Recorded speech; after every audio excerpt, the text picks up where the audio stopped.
As men, especially as doctors, sometimes we hyper-focus on our career, neglecting other facets of our lives. But that is about to change. This is Dads Before Doctors. Some physicians claim their family is their top priority, but their lives tell a very different story. We'll help each other become family men who are doctors rather than doctors who have families. If it's health, wealth and legacy, emotional well-being, parenting, professional goals, or marriage, we're talking about it. Thanks for listening, and make sure to subscribe. This is Dads Before Doctors, and this is your host, Adam Broussard, MD. All right, welcome back to Dads Before Doctors. Today we're joined by Dr. Jeremy Toffle, pediatrician. He's a blogger at Imperfect Dad Md and podcast host too. Welcome, Jeremy. Yeah, thanks for having me. It's good to talk to you on the mic and on the screen here. We've talked in the past, but finally getting to record something, which is great. So just let everybody know a little bit more about yourself, your family and whatnot. Yeah. So as you said, I'm a pediatrician currently living in Omaha, but originally from West Virginia. So made the trek halfway across the country. Don't think I'll be making it much further west though at this point, but married, 2 kids, both boys. They are 9 and 5 now, which keep us very busy all the time. It's just never ending. It seems like there's always something to do. But as you said, yeah, I do have a blog at Imperfect Dad Md and also a podcast under the same name. And, for me, got that started kind of mid 2020 when, of course, COVID screws everything up. And that's when it all started. And I had a lot of free time on my hands being a general pediatrician. And that meant I got to be home a lot more with my family and my kids. And everybody would assume that would be a good thing. I think we probably all maybe thought that at some point early in COVID, like, hey, you get more family time, this is gonna be great. And now that we're 2 years into it, I think we all know it wasn't perfect for everybody. But easily for me, I realized kind of rather quickly that I wasn't doing as good of a job as I thought I should be doing as a dad. And maybe that's the doctor in me, maybe that's just my personality. But I struggled for a little bit on kind of how I was feeling about it. And so I figured what better way to deal with it than talk about it. So I started typing, started blogging, and it kind of evolved from there. No, that's awesome. And you have the perfect name, Imperfect Dad MD. We're all, taught through med school and residency and whatnot that, perfection or nothing. And I was actually reading today in one of Ben Hardy's books that, there's different types of learning, and, people seem to focus on one that they're good at and to the detriment of the other ways. And I think that's similar that, us as physicians and dads, like if it's uncomfortable sometimes to really learn how to be a good dad or good husband or whatever. So we just focus on work or medicine because that's what we're good at. And that's what we, are used to, I guess. And that's easy to us now, even though that was difficult at one point for us.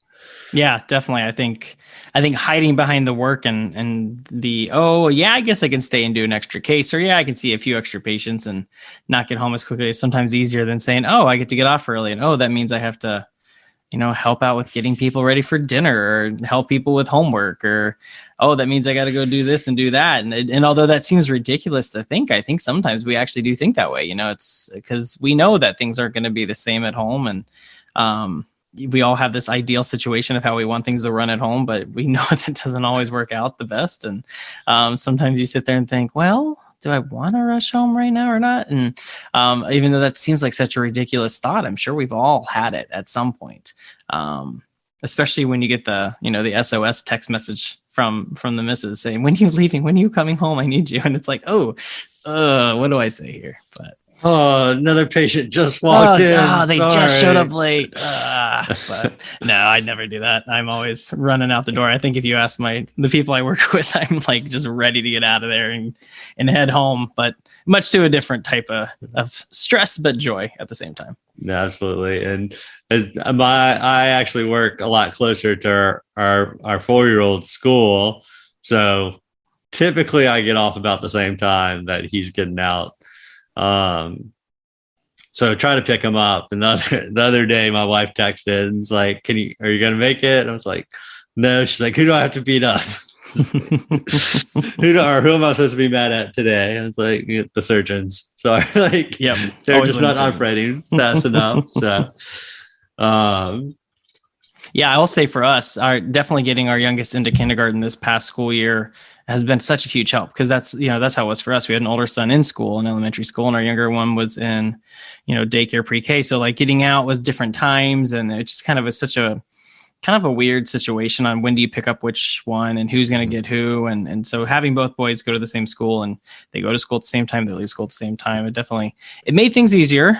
Maybe easier for me because I'm not the one that's home with them when they get out of school.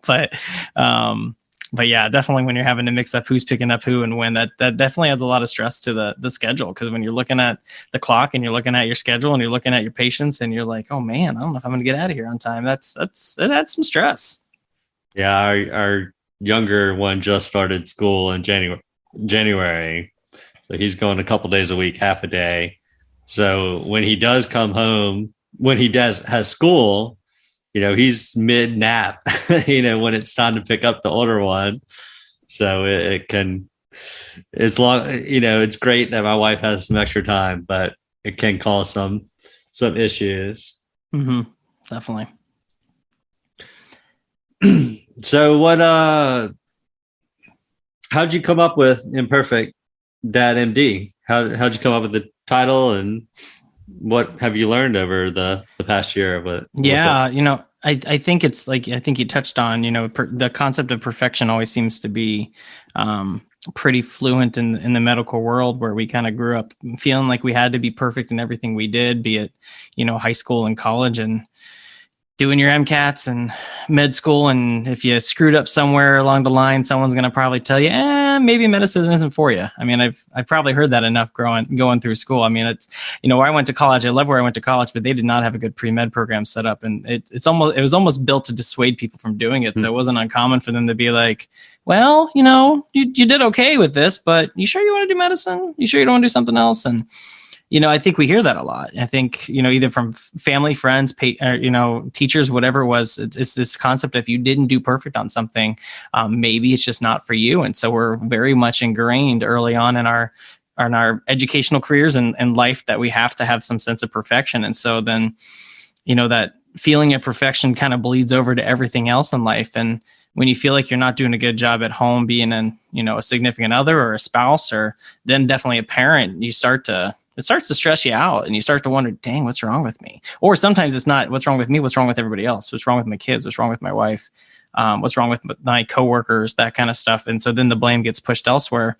And I think a lot of times it can lead to a lot more, toxic stress for you and for your family. And so, for me, when I got home, I felt like I should have been this awesome, perfect dad, because I'm a pediatrician. I should be good at this stuff, right? I mean, that's what my patients always say. They come and says, "Oh, your wife must feel so lucky to have a pediatrician as the dad." And I'm like, yeah, if my kid suffocates, I'll be great. But I didn't know anything going into parenting, really. I mean, I knew what the books tell you, but there wasn't any hands-on activity there. So, but that first week of, right after COVID hit and our kids didn't go back to school, and I was working or not working as much, I was home. It was, I tried to be super dad and, scheduled all these days, and we had like a pirate day and we had a safari day, and we did all these things, and my kids got really used to it very quickly. And then I didn't have any more days planned because I was tired. And then all of a sudden, that's when there were no plans, that's when things kind of fell apart, because then the kids were like, what are we doing? What are we supposed to do? We're at home now. And when you don't have a plan sometimes for kids, it makes it harder. And so, during that time, I just felt like things were not going as well as I thought they should be, and started just kind of diving into myself a little bit and typing. And then just kind of through the process of it, just kind of came up with this whole concept of being an imperfect dad, and realizing I shouldn't be beating myself up about it. We do beat ourselves up so much when we fail at something in terms of life and school and our work, and that perfection concept is tough to deal with. And we aren't taught to be imperfect. We aren't taught to be that it is okay to fail. I mean, I think if you look at the world now, people are starting to recognize it more. I definitely think the concept of failure is getting, I don't know if I'd say a positive turn on it, but I definitely think people are accepting it more and understanding that, hey, this is not a bad thing. We got to learn from it. But, I think for some of us as physicians, this concept of being imperfect is still a tough topic to have. And I mean, I've been talking about this for, really 2 years now. Well, not a year and a half, I guess, but I still struggle with it sometimes. It's like, gosh, I talk about this so much. I should be so much better at it. I mean, it's kind of like the whole, I guess you'd say, the Dunning-Kruger effect. Initially you think you're doing such a good job, but you don't know anything. And then it's, once you start to learn more about it, you kind of hit that dip and you think maybe you don't know as much as you think. And so I think that's definitely been a struggle for me this last year is I continue to talk about it. I think one of the greatest things with having a podcast, and you can probably attend to this, is that, you get to meet and talk with so many interesting people about it. And, for me, I've talked to so many really cool physician dads and kind of get to hear their backgrounds and their stories about things and how they handle situations and, kind of relate that to my life and see how that goes, which is great. And so I've learned a ton from that and been able to apply it to, how I work with my patients and how I talk with my patients. So that's been one of the really good things this last year. But I fully admit that I'm still far from perfect, obviously, when it comes to parenting. And I still beat myself up from time to time on how I am as a dad. And so I'm still learning with it, and I think that's all right because, although any of us talk about these things, we're never going to fully be perfect with it. Everything's always a learning part and a learning tool, and trying to just get a little bit better every day on it. And so it's definitely, the last year's been good. But it's been interesting. It's been a really interesting journey, but it's funny because, I blame COVID for it, but without COVID, I never would have taken this journey. And so, I'd still just be working my job and seeing patients and never would have given it a thought. Yeah, absolutely. And very similar story that, we kind of take for granted, medicine, and that's what we're supposed to learn about. Like, even though we're done, we're attendings, we've got in practice, whatever, like you're still doing your CMEs for pediatrics and anesthesia or whatever. Like you're still attending the conferences and, when's the last time you attended a parenting conference or a marriage conference or, for not a sore subject, but, a financial conference that you were supposed to be at last week.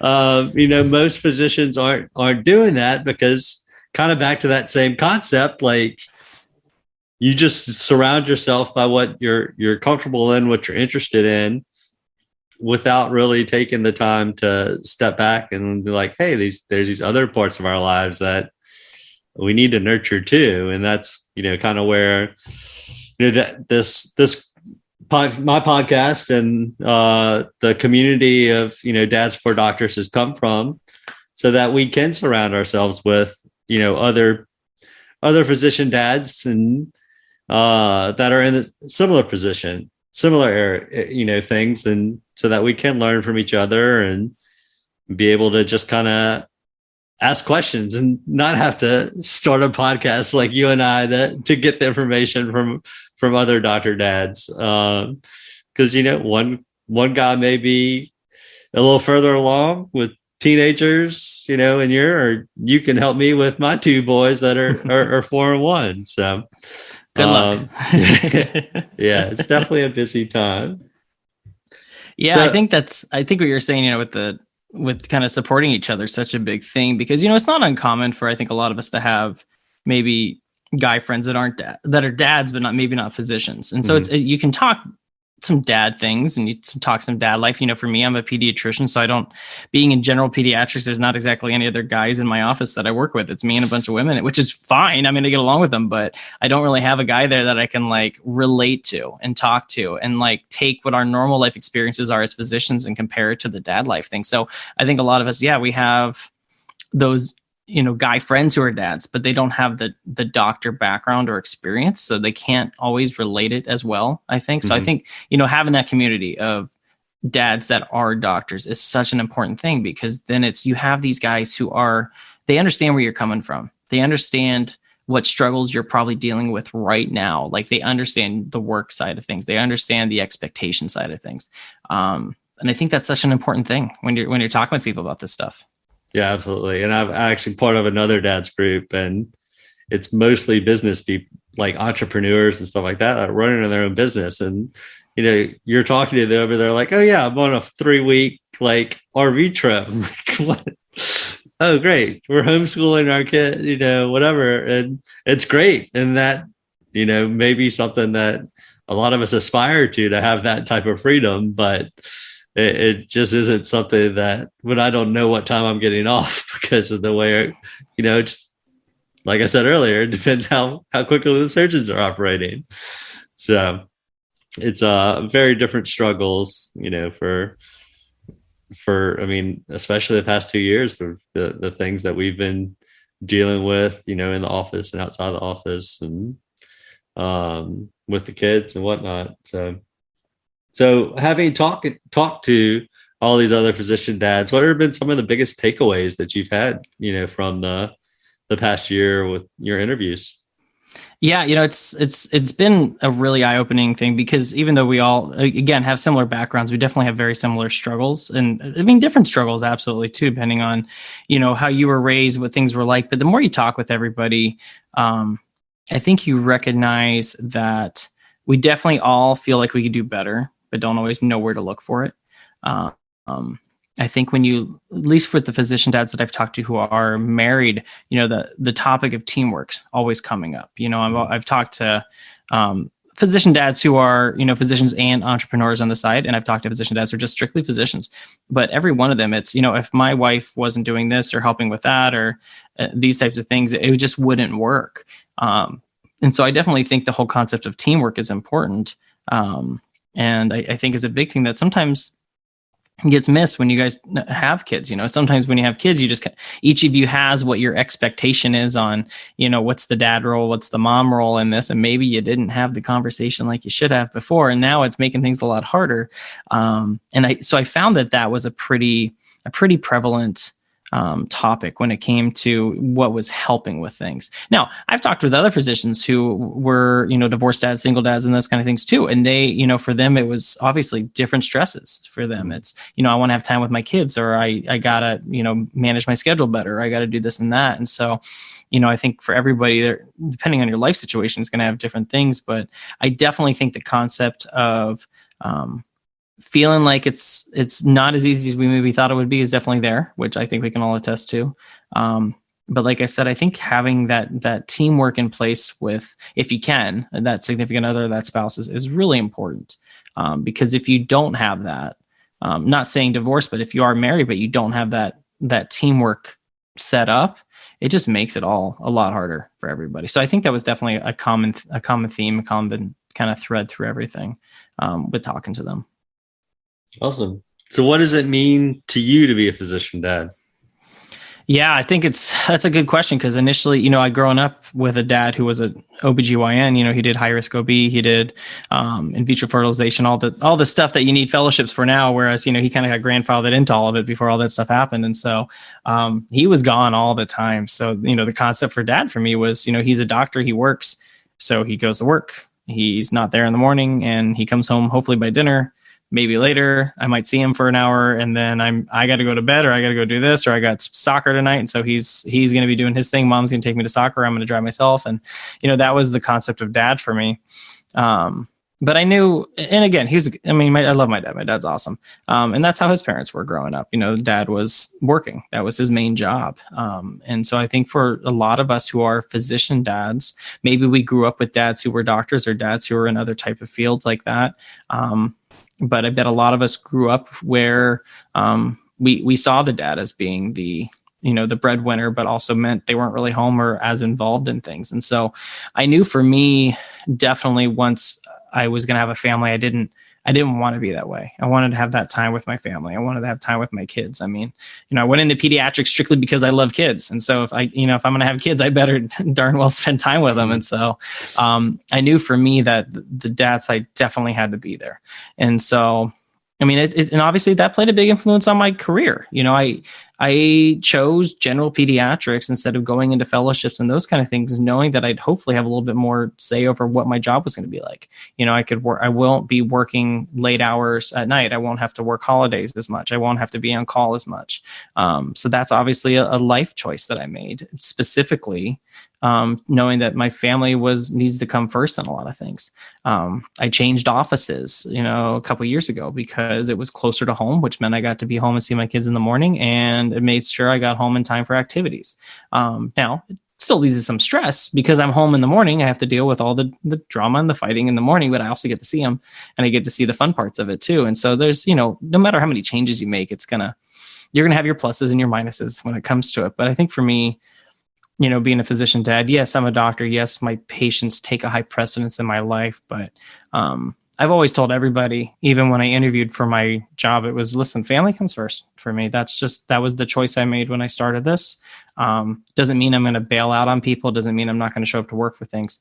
But that's always going to be a high priority for me. And so I think it's important. I think if that's a thing you want to make important to you, it's important to first know, what does that mean? Like in terms of your specific job, for me, again, I'm general pediatrics. So I kind of have a set schedule, but I can't just not show up some days because that affects 20, 30 patients who are on my schedule. I don't have somebody who can just play backup and come in and see things for me. And so, if you're in anesthesia or you're surgery or you're a specialty, that's going to look different for you in terms of how it involves your job. But I think it's important for all of us to kind of just take a step back and say, okay, what is it, like you asked me, what does it mean to be a physician and a dad? Where do those priorities lie, and how does that, am I showing that in my life right now? And if not, how do I start working towards it? Yeah, that's great, man. So any specific ways that you use to kind of balance, your medical life, your family life, your blogging and podcasting, any ways that you're personally using, I guess, to keep that in balance? Yeah, I mean, like I said, schedule is the biggest thing. And so Wednesdays are my day off of work. So Wednesdays are the day. Those are the days, if I'm going to work on my podcast, I try to work on my podcast. If I'm going to work on my blog, I'm going to work on my blog then. But I'll have to admit, again, when I started all this, I discussed it with my wife. I said, hey, I really want to try blogging. She's like, oh, okay. Knowing how I'm not much of an English person, I'm not a big reader. I'm not a big writer. At least I wasn't. And so she kind of looked at me like, okay, that's fine. Just make sure it doesn't take over anything. And I was like, sure, it won't. It's not, typing doesn't take too long, hopefully. And so, and it didn't, and it went fine. And then I started the podcast, and then she was like, okay, but it cannot, it can't take over family life. And I was like, I get it. So that meant Wednesdays were going to be my day. Which doesn't make it easy. I mean, when you're like, hey, come on my podcast, and then you give somebody a schedule and it's like 3 hours and, on a Wednesday morning or something, not a lot of people can make that work. And so, but that was a choice, I think with trying to balance it out, I told myself that's what it's going to be like for me. And I mean, so far it's gone well with that, but it does do certain things interfere with other things. Absolutely. I mean, that's life. You can't predict everything. But I think for me, knowing what my work schedule is and then trying to work around it is important. I try to do what I can to be present with my kids when I am available.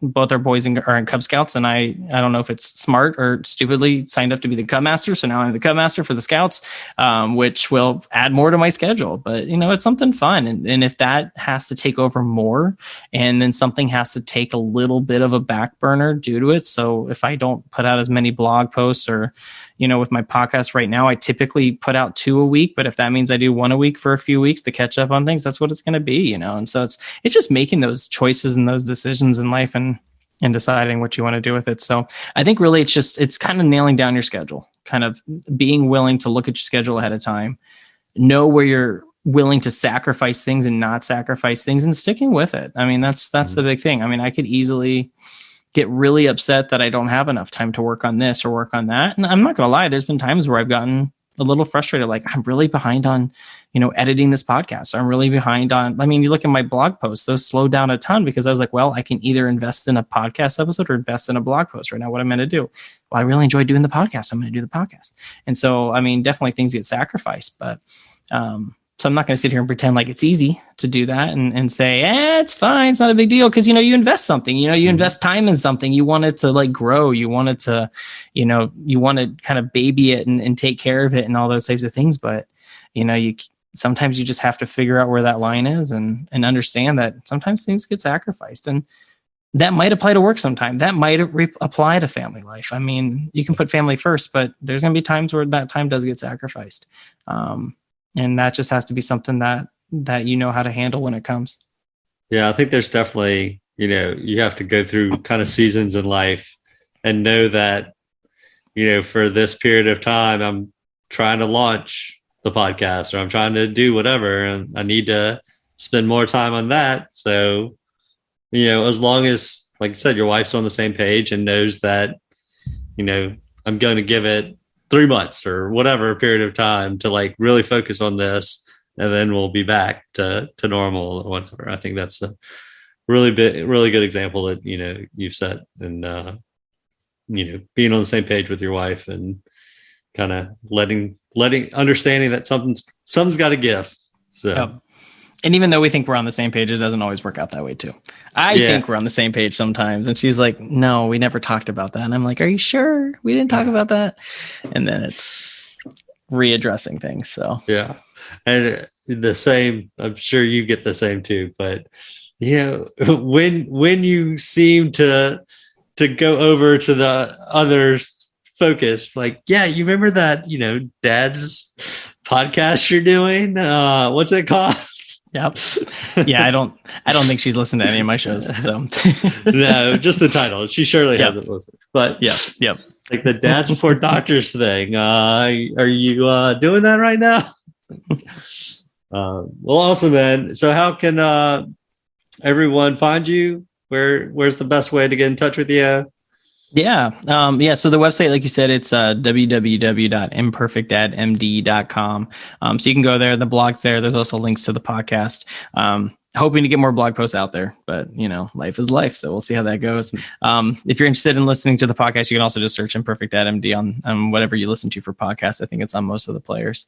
Or people can email me. I'm at imperfectdadmd@gmail.com, and I usually respond to those pretty quickly. So awesome, Jeremy. I appreciate you taking the time, and good luck with your recovery. Yeah, man. Appreciate it. You've been listening to the Dads Before Doctors podcast. Family men who are doctors rather than doctors who have families. In an evolving and ever fast-paced world, we cannot lose sight of our real priorities. We hope you enjoyed the show. We know we had fun.